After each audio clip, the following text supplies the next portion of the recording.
തികഞ്ഞു. ദൈവരാജ്യം സമീപിച്ചിരിക്കയാൽ മാനസാന്തരപ്പെട്ട് സുവിശേഷത്തിൽ വിശ്വസിപ്പീൻ. കർത്താവായ യേശുക്രിസ്തു തന്റെ പരസ്യ ശുശ്രൂഷ തുടങ്ങുന്ന സമയത്ത് യേശുക്രിസ്തു പറഞ്ഞ ഒരു വാക്യമാണ്, യോഹന്നാൻ സ്നാപകനും പറഞ്ഞിട്ടുള്ള വാക്യമാണ്. ഞങ്ങൾ ആദ്യമായിട്ട് ഇവിടെ ഉരുവിടുന്നത്. കാലം തികഞ്ഞിരിക്കുകയാണ്, ദൈവരാജ്യം സമീപിച്ചിരിക്കുന്നു, അതുകൊണ്ട് മാനസാന്തരപ്പെട്ട് സുവിശേഷത്തിൽ വിശ്വസിക്കണം.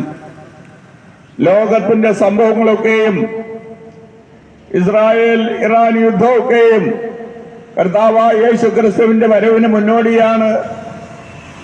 യുദ്ധങ്ങളും ക്ഷാമങ്ങളും ഉണ്ടാകും, രാജ്യത്തോട് എതിർക്കും, ക്ഷാമവും ഭൂകമ്പവും അവിടെ ഉണ്ടാകും. ഇതെല്ലാം ഈറ്റുനോവിന്റെ ആരംഭമത്രേ. അതായത് കർത്താവ് വരാൻ വേണ്ടി പോകുന്നതിന്റെ ഒരു ആരംഭം മാത്രമേ ഉള്ളൂ. കർത്താവായ യേശുക്രിസ്തു വരും. യേശു പറഞ്ഞു, ഗലീല പുരുഷന്മാരെ, നിങ്ങൾ നോക്കി നിൽക്കുന്നതെന്ത്? യേശു പോയതുപോലെ യേശു വീണ്ടും വരും. ഗലീലയിലെ പുരുഷന്മാരോട് യേശു സംസാരിച്ചു തീർന്നപ്പോൾ ആകാശങ്ങളിൽ മേഘങ്ങളിൽ സ്വർഗത്തിലേക്ക് പോവുകയാൻ എടുക്കപ്പെട്ടു. അപ്പോൾ ആ കൂടിയിരുന്ന ഗലീല പുരുഷന്മാർ, ഗലീലവാസികൾ യേശുവിനെ നോക്കിയാണ് മുകളിലോട്ട്. അപ്പോൾ രണ്ട് പുരുഷന്മാരുടെ വേഷത്തിൽ മാലാഖമാര് പറയുകയാണ്, നിങ്ങൾ നോക്കി നിൽക്കുന്നതെന്ത്? യേശു പോയതുപോലെ ഇതാ അവൻ വേഗം വരും, വേഗം വരും. യേശുവിന്റെ വരവേറ്റ ആസന്നമായിരിക്കുകയാണ്. ലോക സംഭവങ്ങളെല്ലാം യേശു ക്രിസ്തുവിന്റെ വരവിനെ വിളിച്ചറിയിച്ചുകൊണ്ടിരിക്കുകയാണ്. അതുകൊണ്ട് എന്നെ കേൾക്കുന്ന പ്രിയ സഹോദരി സഹോദര, യേശു ക്രിസ്തു വരുമ്പോൾ നിങ്ങൾ യേശുവിനോടുകൂടി കാണപ്പെടണമെങ്കിൽ യേശു പറഞ്ഞ കാലം തികഞ്ഞു, ദൈവരാജ്യം സമീപിച്ചിരിക്കയാൽ മാനസാന്തരപ്പെട്ട് സുവിശേഷത്തിൽ വിശ്വസിപ്പേൻ. എന്താണ് മാനസാന്തരം? മനസ്സിനുണ്ടാകുന്ന വ്യതിയാനം, മാറ്റം, രൂപാന്തരം, അതാണ് മാനസാന്തരം. ഒരു കുടിയൻ, ഒരു കഞ്ചാവടിക്കുന്നവൻ അത് തെറ്റാണെന്ന് മനസ്സിലാക്കി കുടിമുഖാന്തരം തന്റെ കുടുംബത്തിന്റെ സമാധാനം നഷ്ടപ്പെടുന്നു, തന്റെ കുഞ്ഞുങ്ങളുടെ വിദ്യാഭ്യാസം നഷ്ടപ്പെടുന്നു. അത് മനസ്സിലാക്കി ഉപേക്ഷിച്ച് ദൈവത്തിലേക്ക് തിരിയുന്നതാണ് മാനസാന്തരം. അപ്പൊ മാനസാന്തരം എന്ന് പറയുന്നത് മനസ്സിനുണ്ടാകുന്ന വ്യതിയാന, രൂപാന്തരം, മാറ്റം.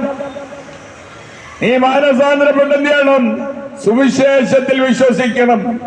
അപ്പൊ മാനസാന്തരപ്പെടുന്ന ഒരാളാണ് സുവിശേഷത്തിൽ വിശ്വസിപ്പാനുള്ളത്. എന്താണ് സുവിശേഷം?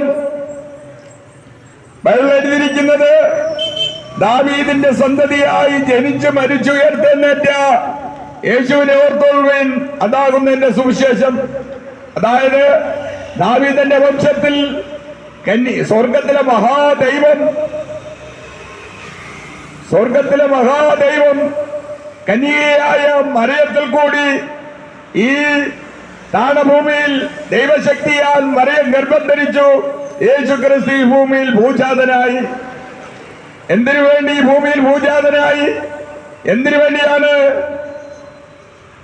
ആദ്യ മനുഷ്യനായ ആദാവും ഹവ്വായും തിന്നരുതെന്ന് പറഞ്ഞ ഫലം പറിച്ചു തിന്നു. ഏതല്ലേ ഒരു തോട്ടമുണ്ടാക്കി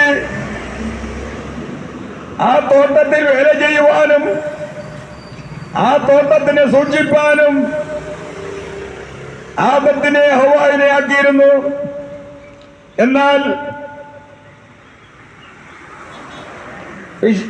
പിശാച് പാമ്പിന്റെ രൂപമെടുത്തു കൊണ്ടുവന്ന് ഈ ഹവ്വായോട് പറഞ്ഞു, ദൈവം നിങ്ങളോട് വല്ലതും പറഞ്ഞിട്ടുണ്ടോ? ഹവ്വ പറഞ്ഞു, ഈ ഫലം പറിച്ച് തിന്നരുത്, തിന്നുന്ന നാളിൽ നീ മരിക്കും, അത് തൊടുകയരുതെന്ന്. ഈ പിശാച് പറഞ്ഞു, നീ അത് തിന്നാൽ നീ ദൈവത്തെ പോലെയാകും, നീ മരിക്കത്തില്ല, ദൈവത്തെ പോലെയാകും എന്ന് പറഞ്ഞപ്പോൾ ദൈവത്തിന്റെ വാക്കുകളെ ലംഘിച്ചു, ദൈവം പറഞ്ഞതിന് അനുസരണക്കേട് കാണിച്ചു. അവർ ഫലം പറിച്ചു തിന്നു. ഹവ പറിച്ചു തിന്ന് ആദത്തിനും കൊടുത്തു. അവര് ആത്മാവ് വലിപ്പാനിട വന്നു. ദൈവിക തേജസ് നഷ്ടപ്പെട്ടു പോയി. ദൈവത്തിന് വിരോധമായി പാപം ചെയ്തു. ദൈവം അവരെ ഏതിൽ നിന്ന് പുറത്താക്കി, തോട്ടത്തിൽ നിന്ന് പുറത്താക്കി. അവരുടെ ആത്മാവ് മരിച്ചു. അവർ പിശാചിന്റെ പിടിയിലായി പോയി. നിത്യനരകത്തിന് അർഹരായി തീർന്നു.